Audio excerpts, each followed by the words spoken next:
नमस्कार दोस्तों, आज मैं आपको धर्मराज जी की कृपा की कहानी सुनाने जा रही हूँ। प्रेम से बोलिए धर्मराज जी की जय हो। बहुत समय पहले की बात है, एक विशाल राज्य था जहाँ एक नेक और धर्मप्रिय राजा अपनी रानी के साथ राज्य करता था। पर एक दुख की बात थी कि रानी बांझ थी, उसके कोई भी संतान न थे। राजमहल में उदासी का माहौल रहता, क्योंकि उत्तराधिकारी न होने से राजा और रानी दोनों चिंतित रहते। रानी ने कई पूजा पाठ, व्रत, दान पुण्य किए, लेकिन कोई फल न मिला।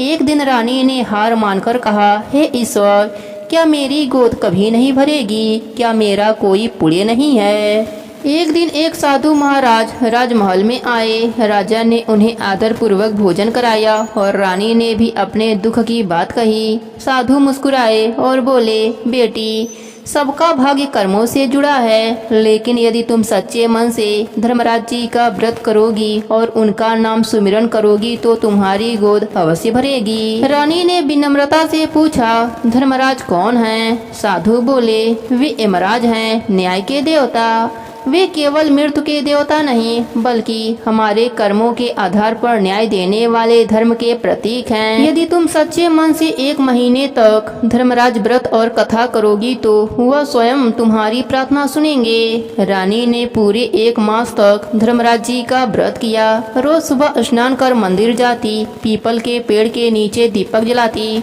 और धर्मराज जी की कथा सुनती। व्रत के अंतिम दिन रानी ने एक बहुत बड़ा भंडारा करवाया और पीपल के नीचे एक धर्मराज चौक बनवाया। वहां उन्होंने गरीबों, विधवाओं और संतों को दान दिया।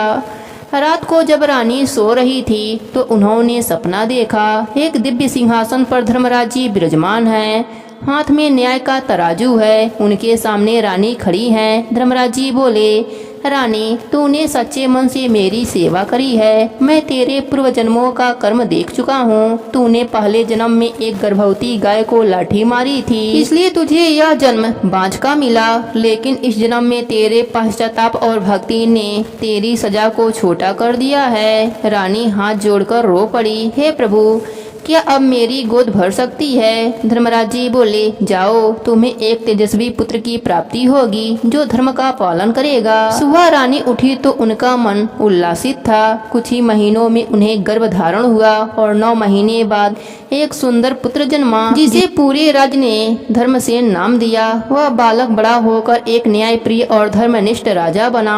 हे धर्मराज जी महाराज, जैसी कृपा आपने बाझन रानी पर करी, वैसी ही कृपा आप अपने सभी भक्तों पर करना। कहानी अधूरी हो तो पूरी करना, पूरी हो तो मान रखना। सबके नित्य नियम और व्रत को पूर्ण करना। प्रेम से बोलिए धर्मराज जी की जय हो।